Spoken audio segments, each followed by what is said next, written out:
എൻ്റെ പേര് ബേബി. ഞാൻ ഇടുക്കി ജില്ലയിൽ തൊടുപുഴ താലൂക്കിൽ വണ്ണപ്പുറത്ത് താമസിക്കുന്ന അമ്പലപ്പടി ഭാഗത്ത് താമസിക്കുന്ന ഒരു കൃഷിക്കാരനാണ്.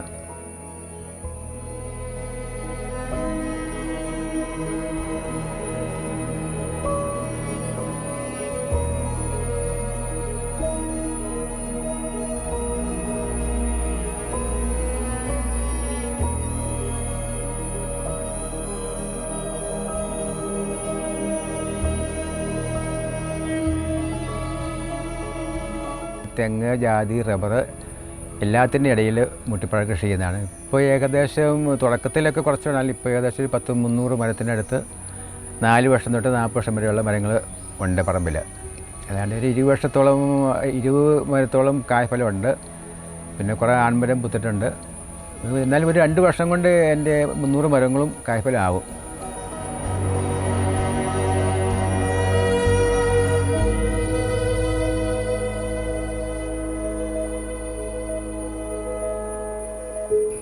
മുട്ടിപ്പഴത്തിൻ്റെ തൈ ആദ്യം നടന്നത് പറഞ്ഞാൽ എൻ്റെ ജ്യേഷ്ഠൻ ജോയി എന്ന അദ്ദേഹത്തിന് വനത്തിൽ നിന്നുള്ള ഒരു ഗോത്രവർഗ്ഗക്കാരൻ ഈ പഴം കൊണ്ട് കൊടുത്തതാണ്. അത് ഉദ്ദേശിച്ച് 40 വർഷം മുമ്പ് ഇങ്ങനെ ഞങ്ങൾ മുറ്റത്ത് ആ തൈയാണ് ആദ്യമായിട്ട് ജ്യേഷ്ഠൻ വെക്കുന്നതാണ് തൈ. അന്ന് 2 തൈകളുണ്ടായിരുന്നു. ഒന്ന് ചുമന്ന പഴവും ഒന്ന് റോസ് കളറും. ഇതിൽ ചുമപ്പ് കളർ പഴമാണ് ആദ്യം ഒരു 4 വർഷമായപ്പോൾ കാച്ചു. അതിൽ ഒരു ആൺമരവും ഒരു പെൺമരവും മുറ്റത്ത് നിൽപ്പുണ്ട്. അന്ന് തൊട്ട് ഒരു 4 വർഷം കായ്ച്ചു. പിന്നെ വർഷങ്ങളായിട്ട് ഇങ്ങനെ പഴങ്ങൾ കഴിച്ചുകൊണ്ടിരിക്കുന്നതാണ്. ആദ്യമായിട്ട് വെച്ചതിൽ റോസ് കളർ ഉള്ള പഴം ഒരു 8-10 വർഷം വരെ കായ്ഫലം ഉണ്ടായില്ല. അപ്പോൾ ഈ മരം നിന്നപ്പോൾ അമ്മ പറഞ്ഞ് വെട്ടിക്കളയാൻ വേണ്ടി ആദ്യം വെട്ടിക്കളഞ്ഞു. പിന്നെ ഒരു 4-5 വർഷം കഴിഞ്ഞ് വീണ്ടും പൂവുണ്ടാകാത്തപ്പോൾ അന്നും വെട്ടിക്കളഞ്ഞു. അപ്പോൾ അതെൻ്റെ ഞങ്ങൾക്ക് ഏതാനാന്ന് അറിഞ്ഞുകൂടായിരുന്നു. ഇനിയും വർഷങ്ങൾ കഴിഞ്ഞപ്പോൾ ഞാനത് കായ്ക്കുന്നത്. അത് കായ്ച്ചു കഴിഞ്ഞപ്പോൾ എൻ്റെ പഴത്തിന് ഒരു റോസ് കളറാണ്. അതിൻ്റെ ചെറിയ കയ്പോട് കൂടിയ മധുരമാണ്. അപ്പോൾ അതിൻ്റെ തൈകളൊന്നും മുളയ്ക്കുകയില്ലായിരുന്നു. ഇപ്പോൾ ഒരു 3 കൊല്ലം മുമ്പ് മാത്രമാണ് ഇതിൻ്റെ തൈകൾ മുളയ്ക്കാൻ തുടങ്ങിയത്. ആദ്യം ഞങ്ങൾ ആർക്കും കൊടുക്കാറില്ലായിരുന്നു. പിന്നെ കുറച്ച് വർഷം കഴിഞ്ഞപ്പോൾ ഇതിൻ്റെ തൈകൾ കുറച്ചൊക്കെ ഉണ്ടാക്കി. ചെറിയ തൈകൾ ഒരു പാക്കറ്റിൽ അന്നും എന്തോ നമുക്കൊരു ദൈവത്തിൻ്റെ നമ്മൾ തോന്നുന്നു. ഒരു പാക്കറ്റിൽ 2 തൈയാണ്, ഒറ്റ തൈ അല്ലായിരുന്നു.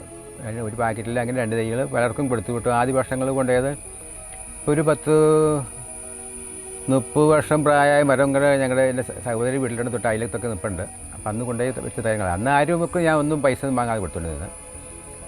അത് കഴിഞ്ഞാണ് കൂടുതലായിട്ട് കൃഷി ചെയ്യാനായിട്ട് ഒരു മനസ്സിൽ ഒരു ആശ ഉദിച്ചത്. അങ്ങനെയാണെന്ന് 73 ആണ് BA പാസ്സായി. ഞാനും ജ്യേഷ്ഠനും പാസ്സായത്. അത് കഴിഞ്ഞ് വന്നാണ് വീട്ടിലെ പിന്നെ കൃഷിയിലേക്ക് കൂടുതൽ നടക്കാറുള്ളത്.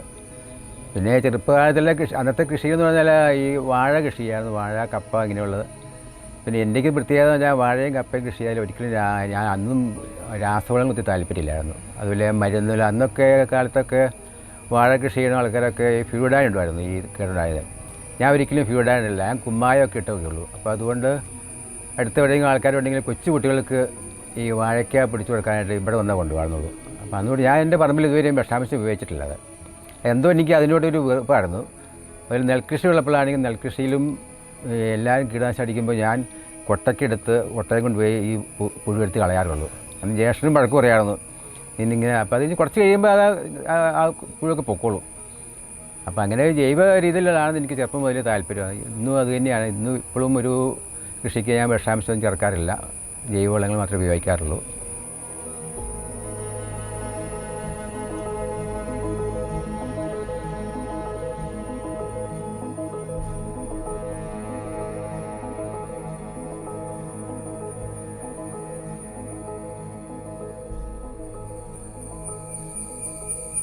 മുട്ടിപ്പഴത്തിൻ്റെ 2-3 വെറൈറ്റിയാണ് നമ്മുടെ കേരളത്തിൽ കാണാറുള്ളത്. ഒന്ന് ചുവപ്പ് കളറുള്ളത്, പിന്നെ റോസ് കളറുള്ളത്, പിന്നെ മഞ്ഞ കളറുള്ളത്. മഞ്ഞ വളരെ അപൂർവമായിട്ട് സ്ഥലങ്ങളുള്ളൂ. നാടുകളിലൊക്കെ അയച്ച് വരുന്നുള്ളൂ. ഞങ്ങൾ തൈ വെച്ചിട്ടുള്ളൂ. അപ്പോൾ പിന്നെ ഇതിനകത്ത് വ്യത്യാസം എന്ന് പറഞ്ഞാൽ റോസ് കളറുള്ള കായ്ക്കാൻ താമസിക്കും. അപ്പോൾ അതുകൊണ്ട് അതിന് തൈകൾ ഞങ്ങൾ ഇതൊരു ആർക്കും കൊടുത്തിട്ടില്ല. ചുവപ്പ് കളറുള്ള ചെറിയ പുളി മധുരമുള്ള ഇതിൻ്റെ തൈകളാണ് കൊടുക്കാറുള്ളത്. അതൊരു 4 വർഷം കൊണ്ട് 4 വർഷം കൂടെ എടുക്കാറില്ല. 4 വർഷം കൊണ്ട് തൈകൾ കായ്ക്കും.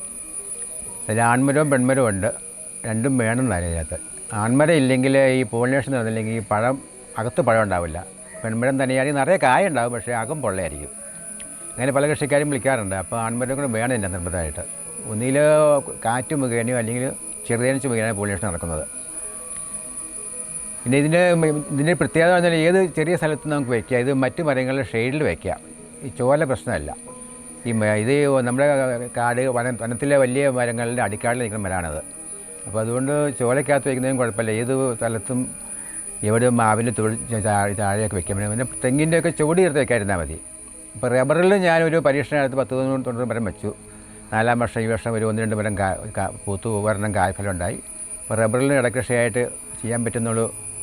ആദ്യകാലത്ത് പലരും ചോദിച്ചപ്പോൾ ആരോടും പറഞ്ഞില്ല. അപ്പോൾ നമുക്ക് അനുഭവത്തിൽ വരാതെ നമ്മൾ ഈ വർഷം റബ്ബറിൽ പഴമുണ്ടായി. അപ്പോൾ ഈ റബ്ബറിൽ ഇടപെടലായിട്ട് ചെയ്യാൻ പറ്റുന്ന ഏക പഴവർഗ്ഗ കൃഷി ഒന്നും റബ്ബറിൽ പറ്റുന്നില്ല. പക്ഷേ റബ്ബറിൽ മൂട്ടിപ്പഴം ചെയ്യാൻ പറ്റും. ഇപ്പോൾ കേരളത്തിൽ കൂടുതലും റബ്ബറാണ്. അപ്പോൾ റബ്ബറിലുള്ളവർക്ക് ഇത് പരീക്ഷണമായിട്ട് ചെയ്യാം. അപ്പോൾ റബ്ബറിൻ്റെ 2 റബ്ബറിൻ്റെ മധ്യത്തിൽ നട്ടാൽ മതി. വലിയ പരിചരണമൊന്നും വേണ്ട. പിന്നെ ജൈവവളങ്ങൾ മതി മരത്തിന്. പഴയ ചാണകപ്പൊടിയോ അല്ലെങ്കിൽ കമ്പോസ്റ്റോ ഒക്കെ ഇട്ട് കൊടുക്കാം. പിന്നെ ഈ കന്നാലി കൊടുക്കുന്ന കപ്പലണ്ടി പിണ്ണാക്ക് കലക്കി ഒഴിച്ച രാസവളത്തിന് പകരമായിട്ട് ഉപയോഗിക്കുക. വലിയ മരുന്നുകളൊന്നും ചെയ്യാറില്ല. ചെറിയ പുഴുക്കളുണ്ടായാലും ആ പുഴുക്കൾ തന്നെ പൊയ്ക്കോളും. പിന്നെ ഇതിൻ്റെ പൂക്കാലം ജനുവരി തൊട്ട് മാർച്ച് വരെയാണ് പൂക്കാലം. ജനുവരിയിൽ പൂവുണ്ടായി പിന്നെ ഒരു 3-4 മാസത്തേക്ക് ഒരു വയലറ്റ് കളറിൽ വന്നിട്ട് അത് കഴിഞ്ഞ് പിന്നെ ഒരു ജൂൺ ആകുമ്പോഴാണ് പയ്യെ പഴുത്ത് തുടങ്ങുന്നത്, ചുവപ്പ് വരുന്നത്. 6 മാസം കൊണ്ട് ഏകദേശം 5 മാസം 6 മാസം വേണം മൂപ്പ്. അപ്പോൾ അകത്ത് പഴത്തിന് പിന്നെ പല സ്ഥലങ്ങളിലും ആൾക്കാർ ചിലപ്പോൾ ഈ പുളിയുള്ള കഴിക്കാൻ കൊള്ളാം. പക്ഷേ പുളിയുള്ള ഈ മരം 2-3 വെറൈറ്റി ഉണ്ട് പഴം. നമ്മൾ പഴത്തിൻ്റെ നിറത്തിലല്ല വ്യത്യാസം. പഴത്തിൻ്റെ അകത്തുള്ള പഴം ചില സ്ഥലങ്ങളിൽ വനത്തിലുള്ളതിൽ ഒരു 80% പിന്നെ പഴങ്ങൾ തനി പുളിയുള്ളൂ, ഒട്ടും മധുരം പറ്റില്ല. അപ്പോൾ ഈ മധുരമുള്ള പഴങ്ങൾ ചുരുക്കമുള്ളൂ. അപ്പോൾ ഞങ്ങളുടെ ഈ മുറ്റത്ത് നിൽക്കുന്നതാണെങ്കിൽ അത് നല്ല മൂപ്പായി കഴിഞ്ഞാൽ പുളിയോട് മധുരമാണ്, തനി മധുരമല്ല, പുളിയോട് മധുരമുള്ളതാണ് കഴിക്കുന്നതും കുഴപ്പമില്ല. ഇതൊക്കെ കൊച്ചുപിള്ളേരൊക്കെ ആവശ്യം ധാരാളം കഴിക്കാറില്ല. അപ്പോൾ ചിലവരൊക്കെ ചില യൂട്യൂബിലൊക്കെ വന്നു കഴിയുമ്പോൾ ഈ പുളിയുള്ളത് കാട്ടുമൃഗങ്ങൾ കുരങ്ങ് പോലും കഴിക്കാത്തതെന്ന് പറയാറുണ്ട്. പക്ഷേ അവർക്കൊന്നും അറിയാത്തതുകൊണ്ടാണ്. കാട്ടുമൃഗങ്ങളുടെ ഇഷ്ടഭക്ഷണമാണ് ഇത്. പീച്ചിയിലെ ഫോറസ്റ്റ് സർജൻ അവർ ഇതിനെപ്പറ്റി വീഡിയോ ഇറക്കിയിട്ടുണ്ട്. കാട്ടിലെ മലയണ്ണാൻ, കുരങ്ങ്, പിന്നെ ആന, കരടി, ആമ ഇതെല്ലാത്തിനും ഇഷ്ടഭക്ഷണമാണ്. പക്ഷേ നാട്ടിലെന്തോ ഒരു ഇതുവരെയും വലിയ ശല്യങ്ങൾ ഉണ്ടാക്കിയിട്ടില്ല. അണ്ണാനും വാവിലും ഇതിന് ശല്യം ചെയ്തിട്ടില്ല. അപ്പോൾ ഈ പഴങ്ങൾക്ക് ഇത്ര ഔഷധ ഗുണമുണ്ടെന്ന് ഇതിനെപ്പറ്റി പീച്ചിയിൽ അവരെ റിസർച്ച് ചെയ്താണ്. അവർ റിസർച്ച് എടുത്തിട്ട് അതിൻ്റെ ഈ മാങ്ങാപ്പഴം ആപ്പിളിനേക്കാളും കൂടുതൽ ഔഷധം കൊണ്ടുവന്ന് അവർ മാർഭൂമിയിൽ റിപ്പോർട്ടിട്ടുണ്ടായിരുന്നു. പിന്നെ അതുകൂടാതെ പല കോളേജിൽ പ്രൊഫസർമാർ റിസർച്ച് എടുത്തിട്ടുണ്ട്. പാലായിലെ കോളേജിൽ പ്രൊഫസർമാർ ഈ മൂട്ടിപ്പഴത്തെ റിസർച്ചിട്ട് കൊളസ്ട്രോൾ കുറയ്ക്കാനായിട്ട് ഏറ്റവും നല്ലതാണെന്ന് ഇതിനെപ്പറ്റി ഉണ്ടായിട്ടുണ്ട്. പിന്നെ പാലക്കാട് ഇതിൻ്റെ ഇല എന്ന് പ്രോസസ് ചെയ്തിരുന്ന ഗുളികകൾ നമ്മുടെ ഷുഗറിന് ഏറ്റവും നല്ലതെന്ന് പറയുന്നുണ്ട്. കൂടുതലും പറഞ്ഞ മറ്റു സ്റ്റേറ്റിലുള്ള കർണാടകത്തിൽ തമിഴ്നാട്ടിലുള്ള പ്രൊഫസർമാർ നടത്തിയിട്ടുണ്ട്. ഇപ്പം നെറ്റിൽ നോക്കിയാൽ ബക്കേറിയ കോട്ട്ലാജസ് മുന്നേ അടിച്ചെടുത്താൽ ഇതിൻ്റെ റിസർച്ചിനെ പറ്റി ഇത് അറിയാൻ പറ്റും. ഇതിൻ്റെ ഇലയും വേരും എല്ലാം ഒരു ഇത്ര ഔഷധ ഗുണമുള്ള മരം ഇല്ല എനിക്ക് തോന്നുന്നത്. 2018 ഇങ്ങനെ താഴത്തെ ഈ മൂട്ടി ചുവന്ന മൂട്ടിയുടെ 2 മൂട്ടി പ്രത്യേകം കായ്ച്ചായിരുന്നു. അപ്പോൾ അതിനകത്ത് ഒരു മൂട്ടിക്ക് വ്യത്യസ്തമായിട്ട് വലിപ്പം കൂടുതലും മധുരം കൂടുതലുണ്ട്. അപ്പോൾ അങ്ങനെ ആ ഇടയ്ക്കാണ് പീരുമേട് ഡെവലപ്മെൻറ്റ് സൊസൈറ്റിയുടെ ഒരു സ്റ്റെബിൻ എന്ന് പറഞ്ഞ ഒരു കോർഡിനേറ്റർ ഇവിടെ വന്ന് കാണാൻ വന്നായിരുന്നു. അപ്പോൾ കേന്ദ്ര ഗവൺമെൻറ് NIF അവാർഡ് എന്ന് പറഞ്ഞാൽ അത് നമ്മുടെ കൃഷിയിടത്തിൽ വ്യത്യസ്തമായ ഇനം ഉണ്ടായി കഴിഞ്ഞാൽ അതിന് കൊടുക്കുന്ന അവാർഡാണ്. അപ്പോൾ അങ്ങനെ ഞങ്ങൾ മൂട്ടിയിൽ നിന്ന് വ്യത്യസ്തമായി കിട്ടിയുകൊണ്ട് അത് മുന്തിരി മൂട്ടിയിൽ മധുരം കൊള്ളുകൊണ്ട് അങ്ങനെ ഒരു പേരിട്ടുണ്ട്. ഞങ്ങൾ അവാർഡിന് അപേക്ഷിച്ചു. അത് കഴിഞ്ഞ് ഗുജറാത്തിൽ നിന്ന് ഇതിൻ്റെ സയൻറ്റിസ്റ്റൊക്കെ ഇവിടെ വന്ന് അവാർഡിന് എല്ലാം അന്വേഷിച്ച് പോയതായിരുന്നു. പിന്നെ ആ ഇടയ്ക്ക് പിന്നെ എന്തോ ഇത് കോവിഡൊക്കെ വന്നുകൊണ്ട് പിന്നെ അത് ഒരു അവാർഡും പരിഗണിച്ചില്ല. അതായത് വീണ്ടും 2ാമത് അപേക്ഷ കൊടുത്തിട്ടുണ്ട്. പിന്നെ 2019 കർഷകശ്രീയുടെ മെയ് മാസം ഇലക്കത്തിൽ കഴിഞ്ഞപ്പോൾ കേന്ദ്ര ഗവൺമെൻറ് പ്ലാൻ ജിനോം സേവർ അവാർഡിന് വ്യത്യസ്ത കൃഷി രീതിയുള്ളവർക്ക് അപേക്ഷിക്കാമെന്ന് കണ്ടു. അപ്പം മോൾ പറഞ്ഞ് നമുക്ക് വിളിച്ചു നോക്കാമെന്ന് പറഞ്ഞു. വിളിച്ചു നോക്കി ഞങ്ങൾ കേന്ദ്ര ഗവൺമെൻറ്റിൽ അവിടെ ബന്ധപ്പെട്ട ഓഫീസർ വിളിച്ചു നോക്കിയപ്പോൾ കൃഷിഭവനുമായിട്ട് ബന്ധപ്പെടാൻ പറഞ്ഞു. ഞങ്ങൾ കൃഷിഭവനിൽ വിളിച്ച് കഴിഞ്ഞപ്പോൾ അന്ന് ഓഫീസർ സ്ഥലത്തില്ല. ഓഫീസർ ചോദിച്ചു ഇപ്പോൾ ഊട്ടി എല്ലായിടത്തും ഉള്ളതിൽ ഇതിൻ്റെ പ്രത്യേകത എന്നാന്ന് ചോദിച്ചു. വലിയ ഇതല്ല. അപ്പോൾ താല്പര്യമില്ലാത്ത ഞങ്ങൾ വീണ്ടും കാർഷിക സർവകലാശാല മണ്ണുത്തിയിൽ അവിടെ വിളിച്ചു. അപ്പോൾ അവിടുത്തെ വിളിച്ചപ്പോൾ അവിടെ ലാസ്റ്റ് 3-4 പേര് വിളിച്ചപ്പോൾ അവിടുത്തെ പ്രൊഫസർ CRLC മാഡം സയൻറ്റിസ്റ്റാണ് അവിടുത്തെ. അവിടുത്തെ കിട്ടി. അവർ ഏതെങ്കിലും വരാമെന്ന് പറഞ്ഞു. അപ്പോൾ ഞങ്ങൾക്കും പ്രതീക്ഷയില്ല. വന്ന് ഈ മുട്ടിപ്പഴം എല്ലാ വ്യത്യസ്തത കണ്ടിപ്പോൾ അവർക്ക് വളരെ ഇഷ്ടപ്പെട്ടു. അന്നത്തെ കൃഷി വകുപ്പ് എന്നൊരു ശ്രീ സുനിൽകുമാർ സാറായിരുന്നു. സുനിൽകുമാർ സാറിൻ്റെ ശ്രദ്ധയിൽപ്പെടുത്തി ഈ മുട്ടപ്പഴത്തെ പറ്റി എല്ലാം അതിൻ്റെ സാറ് അത് കഴിഞ്ഞപ്പോൾ മന്ത്രി 2 തൈ കൊടുക്കാമെന്ന് ചോദിച്ചു. അപ്പോൾ ഞങ്ങൾ അത് കഴിഞ്ഞ് പിറ്റേ മാസം ഞാനും മോനും പോയി മന്ത്രിക്ക് കൊണ്ട് തൈ കൊടുത്തു കഴിഞ്ഞപ്പോൾ മന്ത്രി പറഞ്ഞു, ഇതിന് പഴുത്ത് കഴിയുമ്പോൾ എന്നെ അറിയിക്കണം, എനിക്ക് പഴം ഒന്ന് കാണണമെന്ന് പറഞ്ഞു. അങ്ങനെ 2000 പഴുത്ത് കഴിഞ്ഞപ്പോൾ ഞാൻ ജൂണിൽ കൊണ്ടുപോയി പഴം കൊടുത്തു കഴിഞ്ഞപ്പോൾ വീട്ടിൽ വന്ന് അത് കാണണം എന്ന് പറഞ്ഞു. എപ്പോഴെങ്കിലും സമയം കിട്ടുമ്പോൾ വരാമെന്ന് പറഞ്ഞു. അങ്ങനെ 2019 ജൂലൈ മാസം 19-ാം തീയതിയാണ് അന്നത്തെ കൃഷി വകുപ്പ് ഇവിടെ വരുന്നത്. സ്ഥലം ഈ പഴമൊക്കെ അദ്ദേഹത്തിന് വളരെ ഇഷ്ടപ്പെട്ടു. അത് അദ്ദേഹം വന്നു വഴി ഒത്തിരി പിന്നെ പല ചാനലുകാരും വന്നു. പിന്നെ കൂടുതലും മാധ്യമത്തെ എത്തിച്ചു. മാതൃഭൂമിയിൽ എല്ലാ ചാനലിലേക്ക് വന്നായിരുന്നു പറ്റി. അപ്പോൾ അന്ന് ഒരു 10-90 മരം ഉണ്ടായിരുന്നു, റബ്ബറിലും മറ്റെല്ലാം ആയിട്ട്. അന്ന് കാഴ്ചയ്ക്കുന്നൊരു 8-10 മരം കാഴ്ചിട്ടുണ്ടായിരുന്നുള്ളൂ. അപ്പോൾ ആ മരങ്ങൾ അങ്ങനെ അദ്ദേഹം വന്നതിൽ പിന്നെയാണ് ഈ കൂടുതൽ ഈ മുട്ടപ്പഴത്തെ പറ്റി പൊതുജന ശ്രദ്ധ വന്നത്. ചില സ്ഥലങ്ങളിലൊക്കെ ഈ മുട്ടപ്പഴം ആൾക്കാർ കഴിക്കില്ലായിരുന്നു, ഇത് കഴിക്കാൻ കൊള്ളുമെന്ന് അറിയാൻ പറ്റുന്നുണ്ട്. ഗൾഫ് മലയാളികളും അല്ലെങ്കിൽ മറ്റ് വിദേശികളും പല മലയാളികളും വിളിക്കാറുണ്ടായിരുന്നു തൈകൾ. അപ്പോൾ അവർ പറയുമ്പോൾ അവരുടെ നാട്ടിലുള്ള ആൾക്കാർ വന്നപ്പോൾ തൈ കൊണ്ടുപോയിരുന്നു. അങ്ങനെ തൈകളും പിന്നെ പഴങ്ങൾ ഞങ്ങൾ കുറേശ്ശൊക്കെ പ്രോസസ് ചെയ്യാൻ തുടങ്ങിയില്ലായിരുന്നു. അച്ചാർ മാത്രമേ ഇടുമായിരുന്നു. അച്ചാർ നല്ലതായിരുന്നു. പിന്നെ അത് കഴിഞ്ഞ് തൈകൾ കൂടുതലായിട്ട് മറ്റ് സ്റ്റേറ്റിൽ നിന്നൊക്കെ ആൾക്കാർ അന്വേഷണം വന്നു. അപ്പം ഇപ്പോൾ അവർക്ക് കൊറിയർ അയച്ചു കൊടുക്കുകയാണ്. അപ്പോൾ ഇന്ത്യയിലെ മിക്ക സംസ്ഥാനത്തിലും പോയിട്ടുണ്ട്. കൂടുതലും കർണാടകയിലേക്കാണ് കൂടുതലും പോയിരിക്കുന്നത്. തമിഴ്നാട്ടിലും പോയിട്ടുണ്ട്. അപ്പോൾ ഇപ്പോഴും ഇന്നിപ്പോൾ കർണാടകത്തിൽ ഒരാൾ വിളിച്ചായിരുന്നു കുടകയിലൊക്കെ. അപ്പോൾ അവർക്ക് ഇത് അവർ നല്ല ഈ കാലത്തെ കാലാവസ്ഥ പറഞ്ഞുണ്ട്. അപ്പോൾ മറ്റ് സ്റ്റേറ്റിലും ഇതൊക്കെ പിടിക്കുന്നതാണ്. ചെറിയ സ്ഥലമുള്ളവർക്ക് പോലും വയ്ക്കാം. ഇപ്പോൾ വാടകയ്ക്ക് താമസിക്കുന്നവരുടെ ഫ്ലാറ്റിൽ താമസിക്കുന്നവർ വലിയ ഗ്രോ ബാഗുകളിലൊക്കെ വെച്ചാലും ഈ പഴം കായ്ക്കും. അങ്ങനെ ഒരു പ്രത്യേകത ഉണ്ടത്. അപ്പോൾ നമുക്ക് എവിടെ ചെറിയ സ്ഥലമുള്ളവർക്കും നമുക്ക് വെക്കാൻ പറ്റുന്ന മരമാണിത്. ഇപ്പോൾ എവിടെയെങ്കിലും മുറ്റത്ത് ഏതെങ്കിലും മാവോ ഒക്കെ നിൽക്കുകയാണെങ്കിൽ അതിൽ തൊട്ട് താഴെ വയ്ക്കാനും കുഴപ്പമില്ല, ഈ മരം കായ്ക്കും. ഈ മരത്തിൻ്റെ പ്രത്യേകത അതാണത്. മറ്റു മരങ്ങളൊക്കെ എന്ന് പറഞ്ഞാൽ അല്പം വെയിൽ വേണം, ഇതിന് വെയിലിന് ആവശ്യമില്ല. വെയിലിനും കുഴപ്പമില്ല, കായ്ച്ചോളും. പിന്നെ ഇതിൻ്റെ ഒരു പ്രധാനമായിട്ടെന്ന് പറഞ്ഞാൽ ഇത് ഈ അന്തരീക്ഷത്തിൽ നിന്നും വളരെയധികം നല്ല തണുപ്പ് കിട്ടുന്നൊരു വൃക്ഷമാണ്. ഇവിടെ പല സമയത്തും വേനൽക്കാലത്ത് പല ആൾക്കാരും വരുമ്പോൾ ഇവിടെ കയറുമ്പോൾ തന്നെ പറയാറുണ്ട് നല്ലൊരു കൂളിംഗ് ആണെന്ന് പറയാറുണ്ട്. അപ്പോൾ എപ്പോഴും ഈ ഇലയുണ്ട് ഈ മരത്തിന്. പിന്നെ ഇതിൻ്റെ ഒരു പ്രധാനം ഇപ്പോൾ നമ്മുടെ ഇതിൻ്റെ ഉത്ഭവം എന്ന് പറഞ്ഞാൽ പശ്ചിമഘട്ട മലനിരകളാണ്.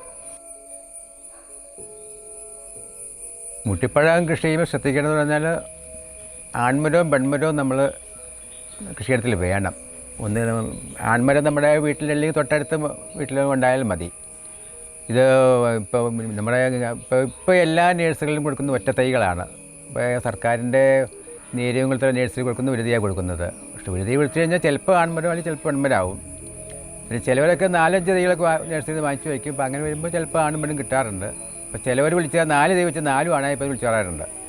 അപ്പോൾ ഞാനിങ്ങനെ ചെറുപ്പം പോലെ നമ്മൾ ഈ ഇതിനകത്ത് വിത്ത് എടുക്കുമ്പോൾ നമുക്ക് വിത്തെടുക്കുമ്പോൾ ആൺമരം പെൺമരം ഉള്ളത് അറിയാം. അപ്പോൾ അതുകൊണ്ട് ഒറ്റ കൂടി തന്നെ ആണും പെണ്ണുമായിട്ടുള്ള 2 മരമാണ് കൂടുതൽ കൊടുക്കുന്നത്. ചില തൈകളിൽ 3 മരമുണ്ട്, 3 അങ്ങനെ കൊടുക്കുകയാണ്. അപ്പോൾ അതിനകത്ത് ആണും പെണ്ണും കിട്ടാറുണ്ട്.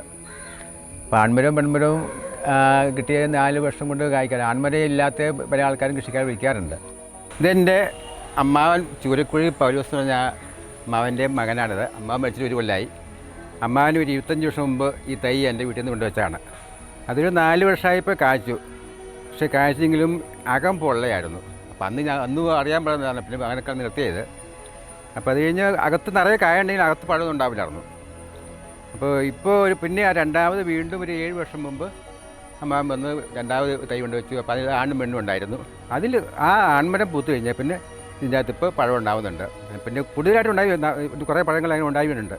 അപ്പോൾ അതിനകത്ത് ആ ഇല്ലാത്ത കായും 2 ഉണ്ട്, അതിനകത്ത് ഉണ്ട് ഇപ്പോൾ. അപ്പോൾ അത്രയും പഴക്കമുള്ള മരമാണിത്.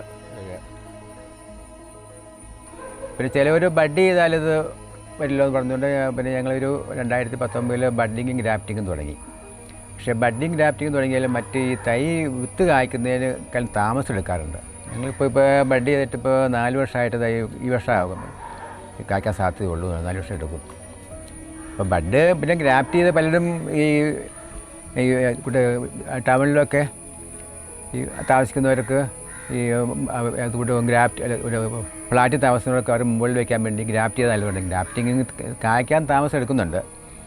ഇപ്പോൾ ഗ്രാഫ്റ്റ് ചെയ്താൽ ഇച്ചിരി വലിപ്പം കൂടുതൽ കുറവും കിട്ടും. അപ്പോൾ കായ്ഫലം കൊണ്ടാകുന്നുണ്ട്. ഇപ്പോൾ ഞങ്ങളുടെ കായ്ച്ചിട്ടില്ല ഇതുവരെ. അപ്പോൾ അടുത്ത വർഷം ഇങ്ങനെ കായ് ഉണ്ടാകും 4 വർഷം കൊണ്ടാകുമ്പോഴത്തേക്കും. അപ്പോൾ ബഡ്ഡിങ് ഗ്രാഫ്റ്റിങ് ചെയ്യാറുണ്ട്.